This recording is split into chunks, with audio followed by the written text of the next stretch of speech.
Oke teman-teman, seperti janji saya akan melanjutkan lagi ya ke part 2 nya untuk pengoperasian Volvo khususnya EVA 16 yang mengangkut batu bara yang seperti saya sudah jelaskan di part pertama videonya ya.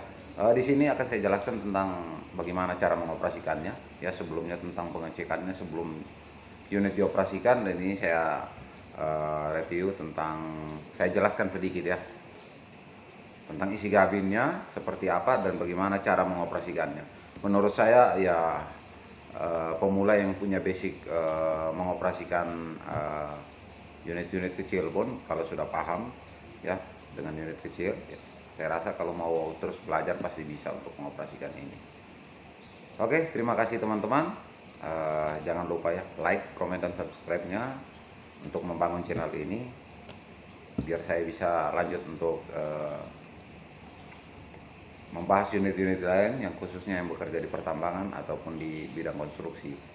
Oke teman-teman, terima kasih dukungannya, selamat menonton, semoga bermanfaat. Jangan lupa ya di-share ke temannya, dibagi ilmunya ke temannya supaya ilmu itu bermanfaat dan berguna untuk orang lain. Oke, terima kasih. Yang ketiga kalinya dilanjut, selamat menonton. Assalamualaikum. Teman-teman, selamat siang. Seperti janji saya akan lanjut lagi untuk instrumen panel dan teknik pengoperasiannya seperti apa. Cara pengoperasiannya ini sih paling tidak gambarannya akan teman-teman tahu ya. Jangan di skip videonya, mohon maaf karena saya bagi menjadi dua sesi ya, karena terlalu panjang teman-teman. Saya belum punya akses, belum punya perangkat yang cukup bagus untuk buat video panjang, dan tentunya kuotanya juga pastinya ya. Ya teman-teman, terima kasih. Mohon maaf kalau terkait kuota ini ya, yang penting aja bisa berbagi sama teman ya, berbagi sama kawan-kawan yang membutuhkan ya, tentunya semoga bermanfaat dan lebih paham lagi dengan pengoperasian unit ini, khususnya Volvo FH16 ya. Ini seperti gini FH16. Oke, jadi ada beberapa unit ini. Untuk tetangganya Scania 620 akan saya review berikutnya setelah selesai saya upload semuanya ya. Oke, kita tes buka pintunya. Oke, seperti ini ya. Saya coba kita naik ke atas ya.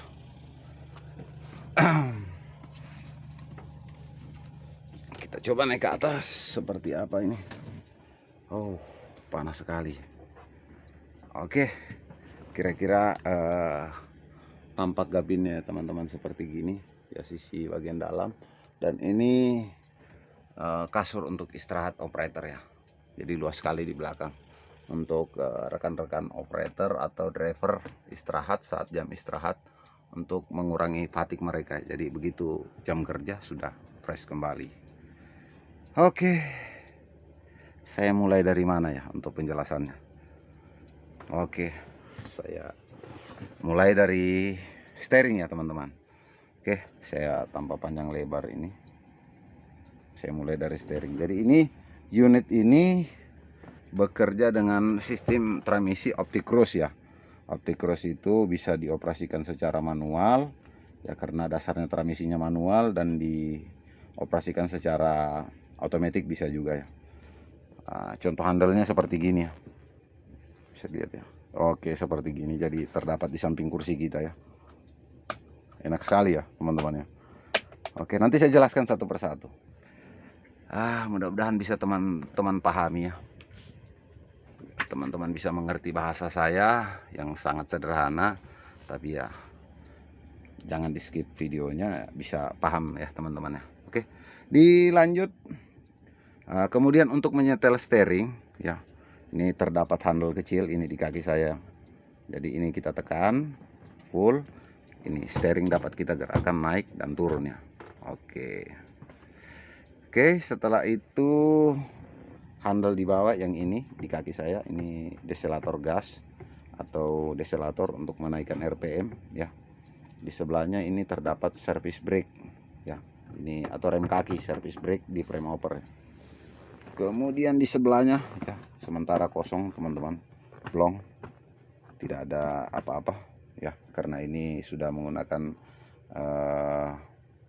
automatic optic cross ya. Oke, yang di steering, di tombol steering sebelah kiri ini CC ini tulis ya, ini adalah cruise control. Cruise control itu saat kita bermuatan atau unit standby, biasa dia dalam hitungan waktu tertentu dia akan mati sendiri ya. Tapi kalau kita hidupkan cruise controlnya, dinaikkan RPM-nya sedikit untuk lakukan pemanasan ya, unit tidak akan mati sampai dengan panas. Fungsi keduanya adalah untuk melock RPM ya, mengunci RPM ya. Kecepatan kita akan setting di kecepatan berapa, akan tampil di sini. Kita tinggal mengaktifkan dan menaikkan ini. Jadi didorong naik makin naik kecepatan, didorong turun makin turun ya. Disesuaikan dengan rambu yang kita di lapangan.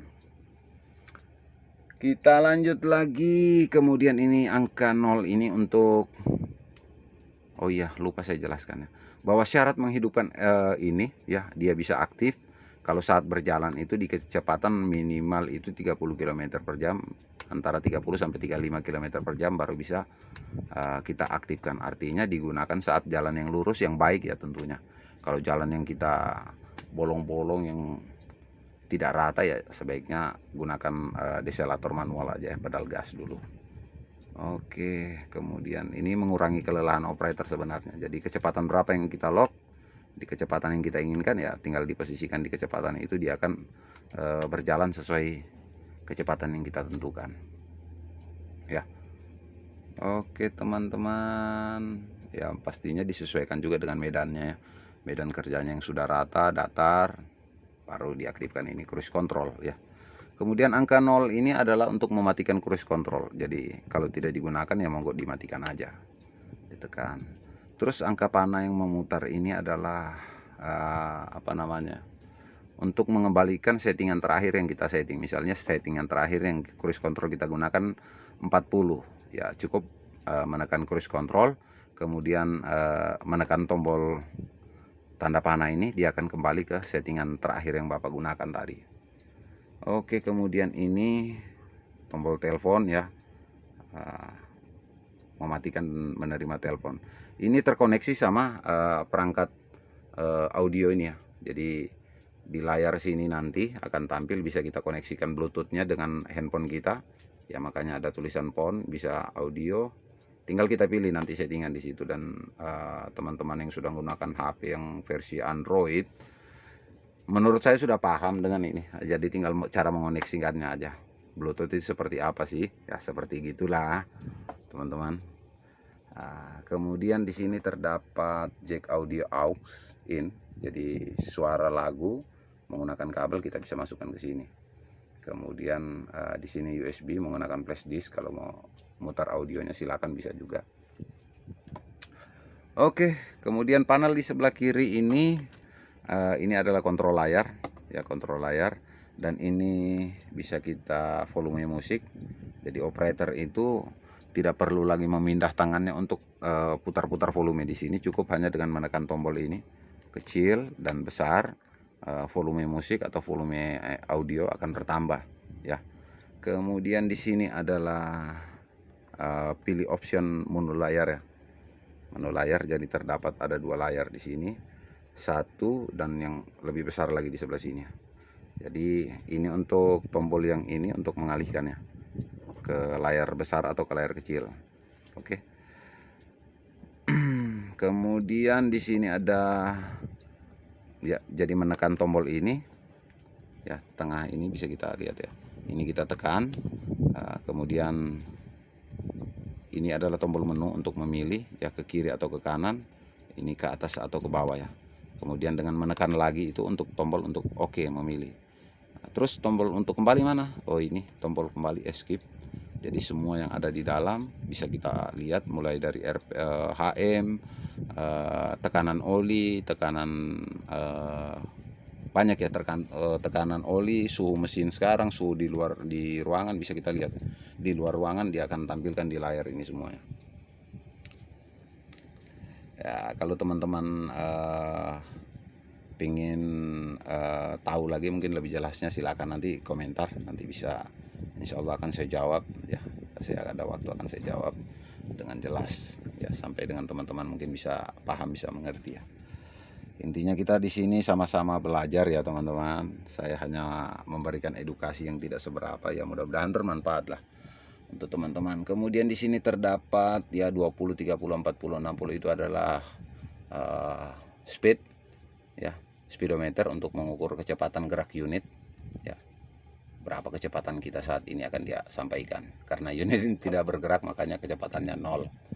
Kemudian di sini ada 5, 10, 15, 20, 25 itu RPM ya. Dia mengukur putaran mesin dalam hitungan menit ya. Jadi kalau di 5 berarti itu 500. Karena di situ R min kali 100 ya. Jadi 10 kali 100 sama dengan 1000. Angka 10 itu 1000 ya. 15 adalah 1500 dan gitu seterusnya ya. Nanti saya jelaskan bagaimana penggunaan RPM-nya nanti ya. Oke, kemudian di sini dilanjut ada tombol lampu. Ya silakan aja dipilih ya. Ini lampu dan diputar nanti sesuai seperti gitu. Jadi kalau posisi mati, lampu kita hidupkan, dia akan memberikan informasi ya. Ada lampu yang belum dimatikan, dia akan menyala di sini ya. Lampu mana yang bapak pilih itu akan nyala. Kemudian di sini untuk mengatur keterangan layar tampilan ini ya, dia bisa diatur layar tampilan seberapa terang. Kalau terlalu biasa malam terlalu silau ya digelapkan, tapi kalau silau terlalu saat silau ya siang hari cenderung kita terangkan biar terlihat ya dia punya tampilan. Oke, di pintu ya penyetelan power window aja, naik dan turunnya ada di sini ya, silakan. Kemudian lanjut ke yang mana lagi? Ini namanya PTO ya, tombol PTO. Saat kita tekan ya, yang pastinya ini digunakan untuk tipping ya atau dumping, membuang material ya. Sudah sampai di lokasi, ini parking brake. Parking brake ini caranya merilis harus syaratnya menekan service brake dulu ya, kaki menekan service brake, kemudian ini ditekan, jadi ditahan kemudian ditekan ya. Itu lampu parking akan ini, lampu parkingnya, parking brake akan mati, berarti menandakan parking brake sudah rilis, sudah tidak aktif ya, bisa dioperasikan. Kemudian posisi memasang parking brake gimana ya, menekan brake secara penuh kemudian menarik dia ya, ditarik sampai dengan lampunya aktif ya. Kalau lampunya aktif menandakan parking brake sudah aktif ya. Jangan tidak meninggalkan unit tanpa memasang parking brake ya teman-teman, berbahaya. Oke, kalau parking brake sudah terpasang ya, kemudian kita aktifkan dengan menekan sekali. Biasanya alarm akan berbunyi menandakan PTO bekerja, lampu hazard akan hidup. Kemudian yang di bawah ini ya, ini handle tipping namanya, facial 1 dan ini facial 2. Mau tipping kita tinggal tarik aja ke belakang ya. RPM kita naikkan sampai dengan maksimal 1000 RPM aja ya. Saat tipping hanya boleh kita gunakan 1000 RPM teman-teman ya. Jangan melebihi dari 1000 RPM karena dia menggunakan tenaga hidrolik ya, dia bergerak secara perlahan itu ya. Jadi cukup hanya maksimal 1000 RPM. Setelah semuanya tertipping, material semua terbuang, kita kembalikan posisi ke netral, kemudian kita balikan lagi. Secara otomatis facial ya, ini facial akan tertutup, akan naik kembali ke posisi semula ya. Oke. Kemudian setelah itu kita lanjut di facial 2 ya, kita tarik ke belakang sama dengan prosesnya facial 1. Setelah selesai kita kembalikan dan mengembalikan ke posisi semula seperti biasa ya. Kita kembalikan lagi sampai dengan dia posisi duduk pada posisinya ya. Oke, itu penggunaan tipping ya. Jika sudah selesai semuanya ya, turunkan RPM-nya, kembalikan ke RPM semula, dia dimatikan. Ditekan lagi, dengan cara menekan lagi dia akan mati. Ya, jangan sekali-kali posisinya aktif kemudian kita operasikan sambil berjalan. Ya, ini menuntut konsentrasi operator karena di sini ada LED-nya akan menyala warna hijau ini. Jadi kalau dia aktif ya dimatikan baru dia jalan ya. Kemudian yang tombol kedua ini tombol untuk mengaktifkan klakson ya, yang besar atau yang kecil ya. Jadi suaranya akan lebih menggema, lebih besar. Kemudian tombol yang terakhir ini yang di sini ada tombol differential axle ya, differential lock namanya. Ya, kalau saya bilang differential lock atau pengunci gardan. Yang posisi sekarang ini posisi dia lampunya mati ya. Kemudian terdapat dua posisi ya. Yang tab pertama ya, kita tekan sedikit, itu dia akan aktif differential interaxle ya. Interaxle itu adalah fungsinya menghubungkan putaran gardan yang depan dan gardan yang belakangnya, atau axle depan dan axle belakang. Karena di belakang Volvo ini terdapat dua axle ya, yang satu depan, yang satunya belakang. Oke, jadi dua axle akan berputar secara bersamaan ya. Kapan digunakan? Saat jalan yang licin ya, berpotensi untuk slip atau tarikan awal. Saat bermuatan tarikan awal ya wajib kita aktifkan ini ya. Nanti kalau sudah jalannya rata, aman, sudah tidak ada amblas-amblasan, tidak ada yang licin, kita off-kan lagi ya, di off-kan. Tapi kalau jalannya licin terus sampai dengan bawah ya silakan digunakan terus ya. Ya pastinya jangan sampai kita terjadi slip yang membahayakan kita, tentunya membahayakan unit kita, muatan kita, dan diri kita sendiri ya. Jadi tips berkemudi itu aman, nyaman, baru hemat ya. Soalnya cenderung kalau kita gunakan ini tenaga engine lebih besar kita keluarkan lagi untuk menyuplai tenaganya ya. Oke, kita lanjut untuk tab keduanya ya. Tab kedua ini namanya interwheel. Interwheel itu fungsinya mengunci semua putaran roda. Jadi sumbu roda yang ada di axle akan berputar bersamaan ya, entah itu mendapat beban yang ringan ataupun berat, tergantung ataupun enggak, dia tetap putarannya sama ya. Syarat mengaktifkannya, semua interaxle itu wajib semua roda berhenti baru diaktifkan ya. Begitu juga melepaskan ya. Ya, kapan kita gunakan? Saat angkatan pertama untuk interwheel. Bisa juga kita gunakan angkatan pertama kalau memang kita khawatir dengan slip. Catatannya, tidak boleh kita gunakan untuk berbelok ya, karena semua roda putarannya sama.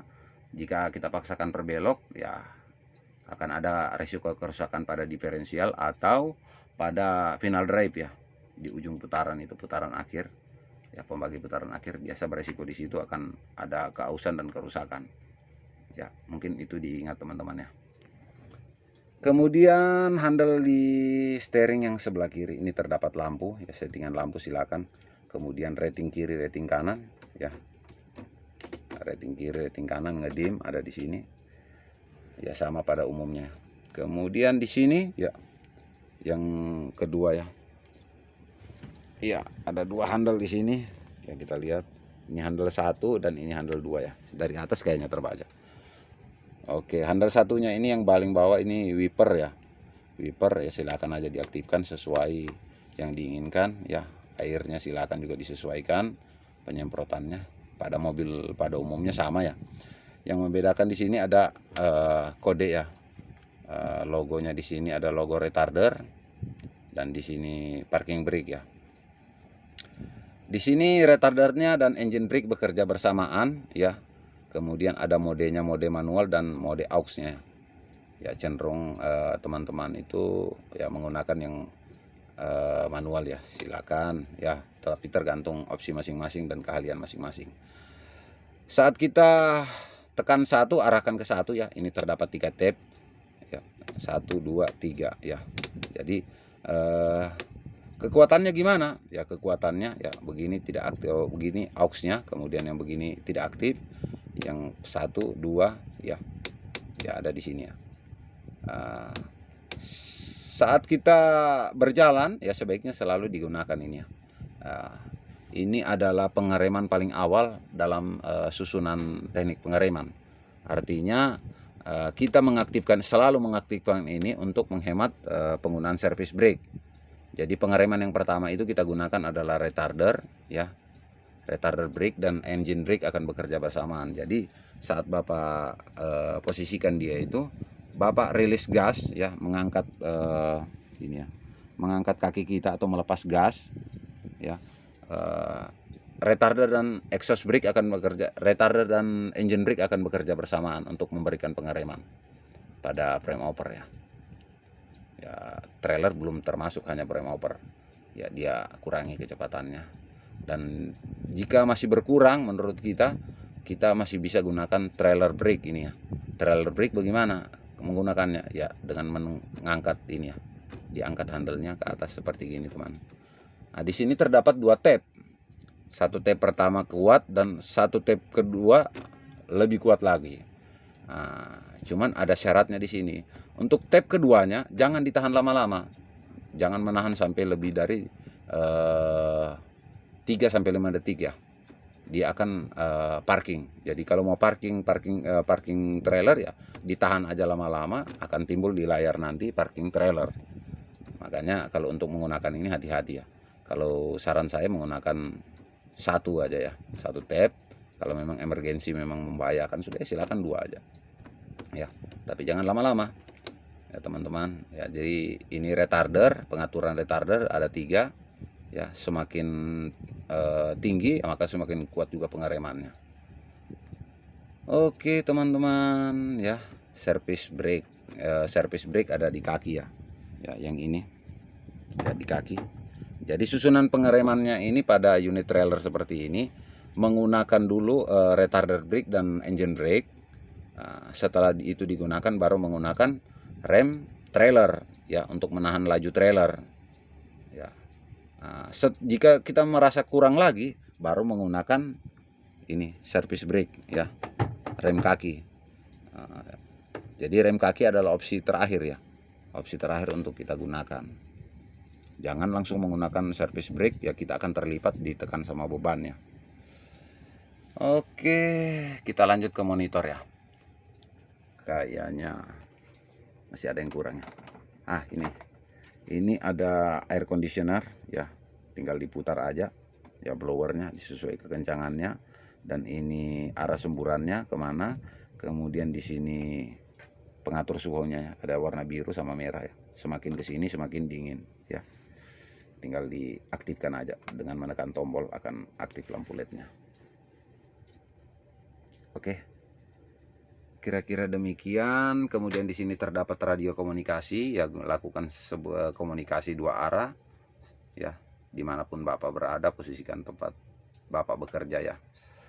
Kemudian di sini ada layar monitor untuk CCTV, ya, ada di atas CCTV 1, 2, dan ini untuk depan, sana untuk kiri, dan untuk kanan ada, ya. Oke, ini fog lamp, ya, untuk daerah belakang, ya. Hampir semua sudah saya jelasin ini, ya, teman-teman. Dan di sini ada remote, dan ini kita copot, memang tidak digunakan. Remote ini bisa kita menghidupkan unit hanya dari bawah unit, ya, tanpa harus naik ke ini. Tapi karena terkait dengan regulasi, ya, regulasi kami, ya, semua unit itu dihidupkan, wajib ada operator duduk di tempat duduknya baru bisa dioperasikan. Oke teman-teman, saya lanjut kemana lagi yang belum ini? Oh, ini lagi, ya. Oke, saya lanjut. Di sini nampak transmisi, ya. Transmisi untuk Volvo EV16 ada di samping jok ini, ya. Oke. Posisi yang sekarang ini posisi float, ya, teman-teman. Posisi float, ya. Posisi float tujuannya untuk agar operator saat berpindah nanti, ya, tidak nyandung di kaki, ya, tidak nyandung di kaki.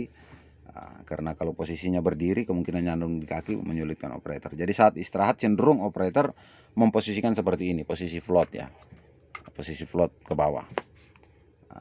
Bagaimana cara memposisikan dia di posisi ini, float ini, posisi bebas dari float, karena ini tidak bisa ini, ya. Oke, Oke, ini posisi float sekarang. Kemudian kita mau posisikan ke netral. Oke, di netral dia. Posisi float dia akan ke bawah. Ini float ya. Ini posisi float, jadi tidak nyangkut, dia rata dengan contohnya saya kasih contoh seperti gini ya, tidak nyangkut dia. Karena kalau ini patah, banyak pernah ada kasus patah juga, tapi ya di sini alhamdulillah belum ada. Tapi ya tempat lain sudah ada, saya dapatkan infonya ada yang sudah patah karena ya mungkin kekeliruan di sini atau teledor ya. Harapannya teman-teman operator jangan teledor dengan ini.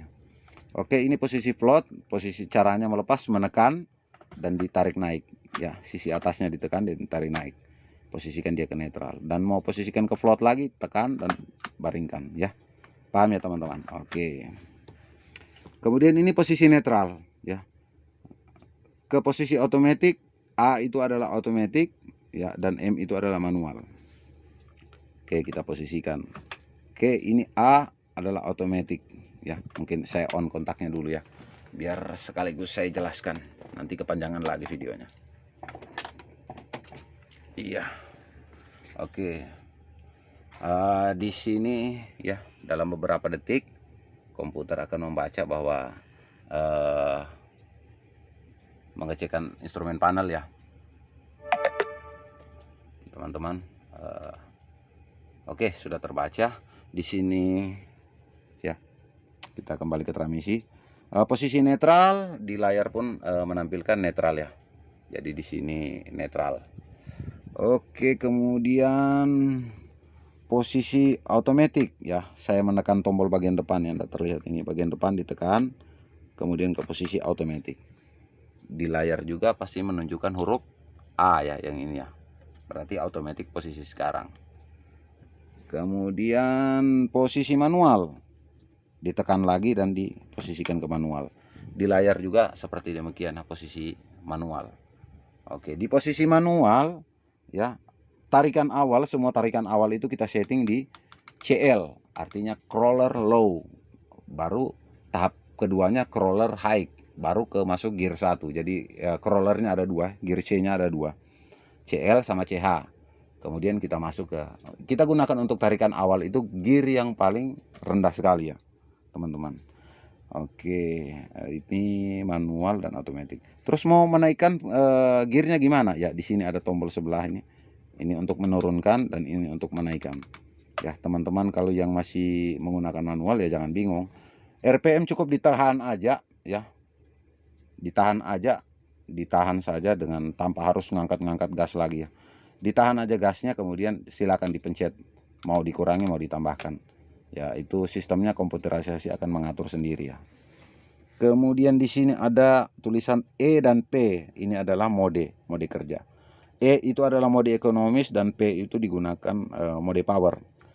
Mode power ini digunakan saat tanjakan yang tinggi memerlukan power yang lebih besar dan tentunya suara mesin akan berubah suaranya. Kemudian konsumsi bahan bakarnya lebih boros. E itu adalah mode ekonomik ya, tentunya lebih irit ya, dan akan tampil di layar monitor nanti ya. Monitor akan saya jelaskan juga. Oke, sampai dengan situ teman-teman paham ya, ini untuk menambah dan mengurangi, ini lock depannya. Nah, kalau kembali ke posisi netral, kita tekan lagi ke posisi netral ya. Kita tidak menekan lock depan, kita tidak akan bisa menggerakkan ini untuk automatic manual ataupun mundur. Ke posisi mundur kita tekan lagi depan, ke posisi mundur. Mundur ini terdapat 2 percepatan ya, R1 dan R2 ya, tergantung settingan yang diberikan oleh perusahaan atau terkait dengan regulasi dan aturan perusahaan masing-masing ya teman-teman. Oke, kembali ke posisi float lagi, kita tekan penuh ya, tekan locknya, lock bagian depan dan ini ditekan penuh ya. Posisikan dulu dia ke netral, ini ditekan penuh, kemudian kita float, maka di layar pun terdapat tulisan F, artinya float, posisi gear. Oke, di layar saya lanjut. Di sini ada ya, video sebelumnya saya sudah jelaskan tentang instrumen panel teman-teman, jadi silakan dinonton lagi kalau memang bingung. Di sini ada instrumen panel water temperature, dia ukur air pendingin mesin, kemudian ini jumlah fuel atau fuel level.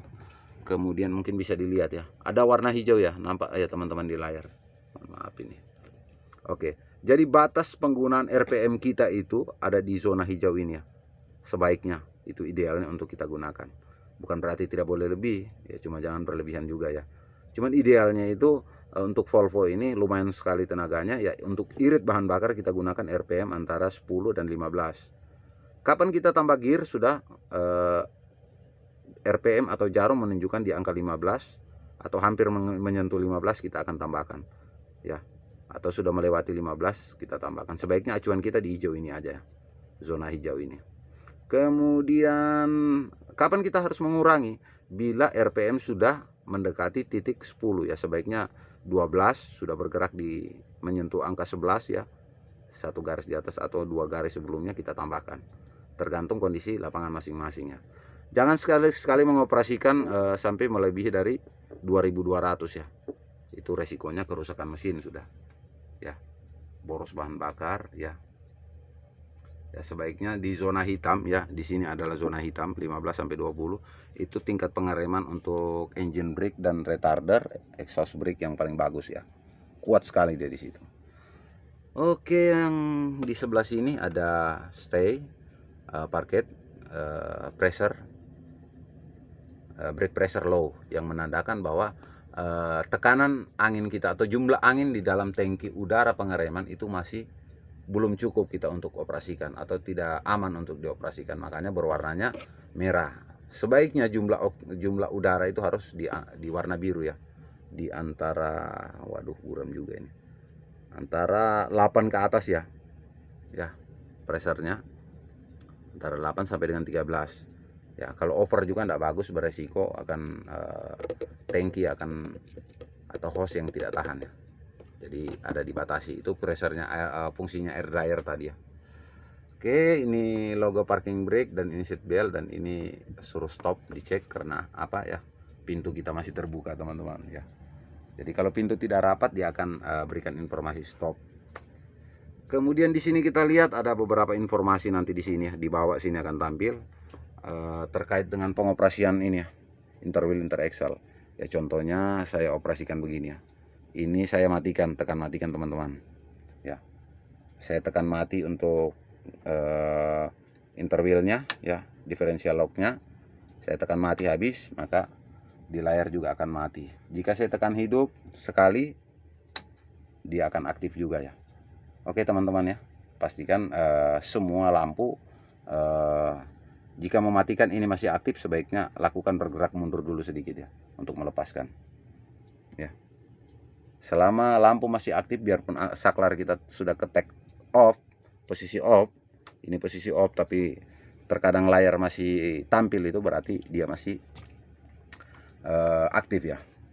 Oke, kemudian mode E dan P ini akan ditampilkan di layar ya. Ya, Bapak tekan sekali mode E dan tekan lagi sekali mode P, tekan lagi akan kembali ke mode E lagi ya. Jadi ya pastikan teman-teman gunakan mode yang sesuai. Ya prinsip saya, saran saya ya, tipsnya hemat ya, aman, nyaman baru hemat ya. Jangan belum aman, belum nyaman Bapak sudah hemat ya, membahayakan diri Bapak sendiri ya. Saya rasa itu review tentang saya ini, tentang unit ya. Ada safety device lainnya lagi ya, ini yang masih kurang, ini fatigue alarm ya. Ya. Jadi ini akan berbunyi kurang lebih 5 sampai 10 menit dia akan berbunyi lagi, dan operator harus mematikannya dengan cara menekan tombolnya ini. Dia akan mati dan dia akan hidup lagi 10 menit kemudian harus dimatikan. Ini memperingati untuk membatasi operator, konsentrasi operator, bahwa operator itu konsentrasi dalam pengoperasiannya, tidak ngantuk-ngantuk. Kalau dia ngantuk, dengar suara alarm yang besar, pasti kaget ya, jadi harus mematikan. Dan kalau sudah dia sadari seperti itu, dia wajib untuk stop ya. Oke, tips terakhir teman-teman, jangan mengoperasikan unit jika bapak-bapak belum paham, teman-teman belum paham. Kenali dulu karakter unit bapak, lokasi bapak, baru mengoperasikan unit. Oke, tanyakan jika ada yang tidak dipahami ya, mohon dibantu channel saya ini ya. Semoga bisa berkembang ke depannya. Like, comment, dan subscribe ya, di share, dibagikan ke temannya jika ada teman yang membutuhkan video ini ya, di share ya. Tujuannya untuk sesama kita pejuang rupiah, pencari nafkah untuk anak dan istri, kita saling berbagi Ya, bukan tujuan untuk saling menunjukkan kelebihan, pengetahuan atau dan lain sebagainya, bukan maksud itu ya teman-teman. Tapi untuk memudahkan teman-teman untuk dalam melakukan mencari pekerjaan, mencari nafkah untuk menafkahi keluarga. Ya, silakan di-share ke rekannya atau berbagi ilmu ke rekan, karena itu menjadi amal jariah kita semua ya, untuk kebaikan kita semua. Oke, terima kasih teman-teman. Mohon maaf bila ada kata yang salah atau perbuatan selama kamera saya ini berjalan yang tidak stabil, kadang-kadang redup, kadang terang. Ya mohon maaf ya, karena saya buat seadanya aja, intinya untuk mendapatkan pengetahuan teman-teman. Oke, terima kasih. Selamat belajar bersama, tingkatkan skill kita. Semoga kita dilancarkan selalu rezekinya, dimudahkan dalam mencari pekerjaan, dan disehatkan selalu jasmaninya dan rohaninya. Terima kasih. Wassalamualaikum warahmatullahi wabarakatuh. Sampai jumpa di video berikutnya. Saya akan review nanti untuk yang Scania 620 ya teman-teman. Oke, tanpa basa-basi izin pamit sekali lagi. Wassalamualaikum warahmatullahi wabarakatuh.